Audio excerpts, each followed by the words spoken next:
A gente começa te contando que deputados estaduais devem votar o aumento dos próprios salários agora nessas vésperas aí de recesso legislativo.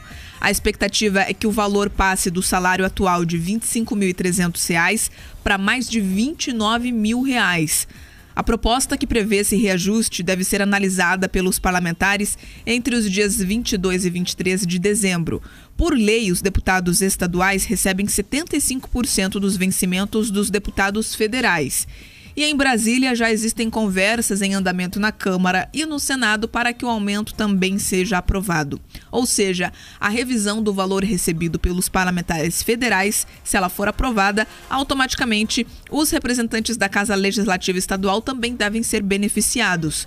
Por meio de emendas, a Câmara Federal e o Senado pediram a reserva de R$ 370 milhões do orçamento para 2023 para poder ampliar a remuneração da Câmara e também R$ 199 milhões para elevar a remuneração dos senadores. Com isso, os rendimentos dos deputados federais e dos senadores passariam dos atuais R$ 33.700 para R$ 39 mil. Como existe a vinculação dos vencimentos, os salários dos deputados estaduais devem subir dos atuais R$ 25.300 para pouco mais de R$ 29 mil. A proposta precisa ser aprovada pelos políticos antes de entrar em discussão em vigor. Porém, como o texto será votado em deliberação online, não deve sofrer nenhuma resistência. O deputado Ademar Traiano, do PSD e presidente da Assembleia, falou sobre o aumento nos vencimentos. Vamos ouvir. Nós pretendemos, com votação remota, porque já afirmei aqui, muitos deputados não estarão presencialmente, nós pretendemos encerrar até o dia 23, votando algumas matérias pendentes, inclusive a atualização de salários, que há 8 anos a Casa não corrige o salário dos deputados. Nós seguimos uma regra geral da Câmara Federal. Nós não podemos trabalhar em atualização de salários sem que o Congresso Nacional vote o salário dos senhores deputados federais. E pela informação que o presidente da Câmara Federal me telefonou no dia de ontem, apenas deverão votar essa atualização do salário dos senhores deputados, dos ministros do Supremo, no dia 22. É por isso que nós abrimos a possibilidade de também atualizarmos e votarmos, mesmo que remotamente, sem prejuízo em nada para o Estado.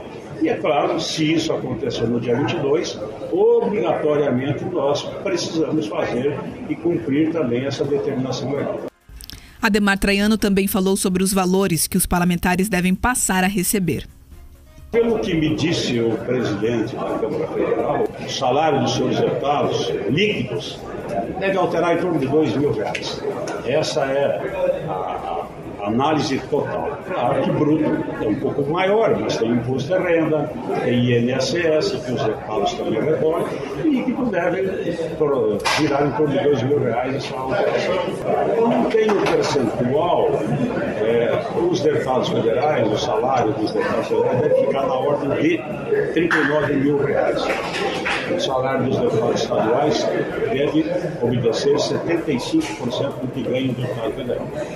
Aqui deve ficar bruto em torno dos 29, sendo que praticamente 27% é desconto do imposto de renda, tem mais o INSS, que líquido vai sobrar em torno de 21 mil reais, porque hoje nós recebemos 18.700. Mas há 8 anos a Casa que não corrige o salário dos deputados. Portanto, eu acho que não é nada absurdo, há uma atualização apenas de correção. Mesmo sabendo que o texto sobre o tema deve passar sem entraves na casa, o deputado Arilson Chiorato, do PT, que é o líder da bancada de oposição, se mostrou contrário ao aumento. Há uma expectativa disso por conta de uma lei nacional que pode ser votada no dia 22. Eu vejo com preocupação, até porque aqui no estado a gente não conseguiu dar reposição para os servidores, a gente não conseguiu colocar isso para todo mundo, então acho que a casa tem que sentar e discutir isso melhor. Espero que não venha no regime de urgência também. Atualmente, além dos R$ 25.300 por mês brutos de salário, cada deputado ou deputada estadual também tem disponível cerca de mais R$105 mil de verba de gabinete. Esse valor é previsto em lei e é utilizado para a contratação das pessoas que formam as equipes dos políticos na Casa Legislativa. Além disso, os parlamentares também possuem a verba de ressarcimento.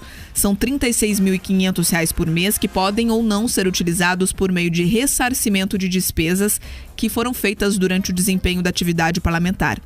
Entre as aquisições e contratações que podem ser ressarcidas com a verba de ressarcimento estão também a alimentação, locação de apartamento para residência em Curitiba, locação de veículos, combustível, serviços de promoção e divulgação, organização de eventos, entre outros. Então, junto com o salário de um deputado estadual, federal, senador, só que nesse caso a gente está falando da Assembleia Legislativa, não vem só o valor ali líquido que cai na conta todos os meses, os 18 mil atuais e 21 mil aí para quando for aprovada essa reposição, esse aumento no salário. Vem esse monte de benefício que inclusive possibilita locação de apartamento, combustível, como a gente já trouxe aqui.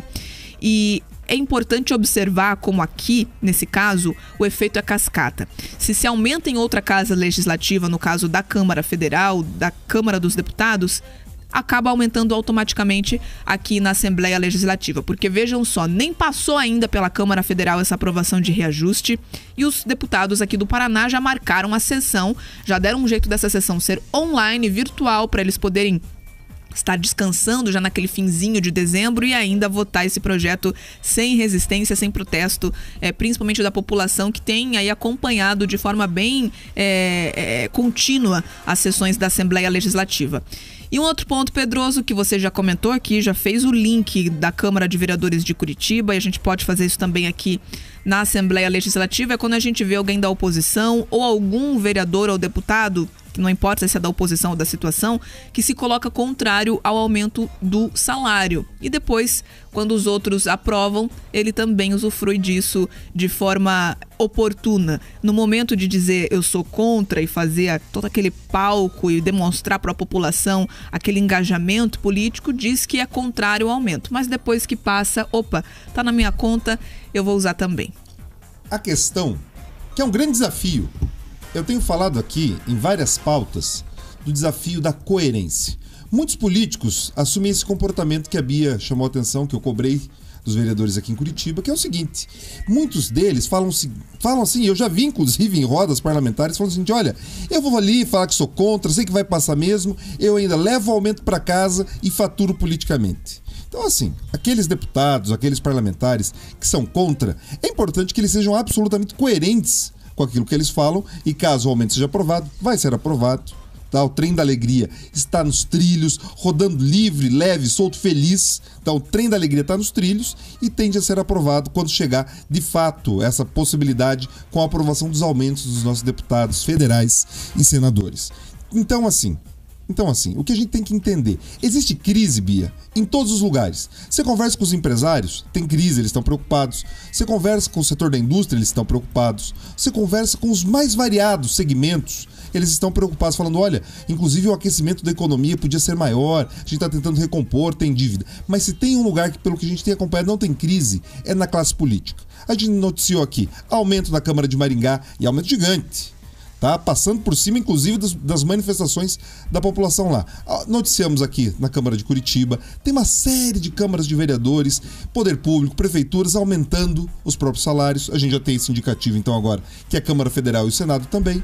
Então, de novo, a classe política que habita uma casta diferente, eles estão ali conseguindo ter uma eficiência enorme e já deixar encaminhado até projetos, Bia, que ainda não estão ali garantidos. Ou seja, na expectativa de que os salários dos deputados federais e senadores vai subir, já estão deixando tudo organizado na Assembleia Legislativa do Paraná para subir também o dos deputados estaduais. Porque eles precisam aprovar isso agora para já estar valendo do ano que vem. Ou seja, para começar janeiro, já de salário novo, tudo certo. Ali parece pouco dinheiro, né? Às vezes fala R$2 mil, mas é muito dinheiro. Tem gente que trabalha o mês inteiro e não recebe R$2 mil. Então, assim, a gente precisa acompanhar, inclusive, se as contrapartidas, se a atuação, ela condiz com esse dinheiro que todos nós paranaenses, que todos nós brasileiros entregamos para os políticos. Às vezes a minha sensação, Bia, é que não, porque eu não enxergo, às vezes, essa sinergia, um deputado ligando para o outro, essa articulação toda em outros projetos. Então, assim, a gente espera que todos esses canais abertos funcionem para outros interesses do Estado que não simplesmente o aumento salarial. E Pedroso, vale lembrar também que junto com o aumento de salário dos políticos, a gente viu nos municípios aumento de impostos, aumento do IPTU, cidades reajustando o imposto para o pagador, para o morador, justamente para que esse dinheiro vá para essa conta, né? Aumento de salário, mas aí está faltando arrecadação. Os cofres públicos estão sofrendo por conta da diminuição do ICMS, as prefeituras estão sofrendo. Aí o Estado vem com a mesma justificativa e vai lá, vota aumento também de imposto. Lembrando que passou há poucos dias na Assembleia Legislativa um reajuste da alíquota do ICMS para diversos produtos que devem ficar mais caros. Então, paralelamente a essa escassez dos cofres públicos que eles tanto relatam, a gente vê que essa escassez não existe quando é para o bolso dos próprios políticos e depois eles reclamam que a classe política é injustiçada, todo mundo reclama de todos os políticos, nós somos perseguidos, mas nos deem motivo para que sejam perseguidos por boas razões. Aí quando a gente vê o aumento do imposto ICMS, IPTU e o aumento do salário, não tem como não relacionar esses dois fatos e não se indignar. Com certeza. Opa! Se você precisa arrecadar mais, é sinal que está faltando dinheiro. É a lógica simples. A Bia acerta em conectar os assuntos. Se falta dinheiro, você enxuga também a máquina. Mas a solução encontrada sempre, veja bem, raramente você vai encontrar um político que faz um verdadeiro enxugamento ali da máquina, que torna as coisas mais econômicas. Não, o caminho mais fácil é aumentar a carga tributária. A gente está acompanhando isso, inclusive a nível federal. Acompanhamos o ministro indicado pelo Lula, o Haddad, já falando que a tendência é que a gente vai precisar crescer um pouco a carga tributária para financiar os grandes rombos, né, deixados. Então, assim, todo governo que assume vem com esse mesmo papo de que a gente precisa arrecadar mais. Agora, enxugar a máquina, Bia, que seria bom, nada mesmo. Então, de novo, a gente não é chamado para festa, mas com certeza paga a conta, paga o boleto. Agora 7h17. Repita. 7h17.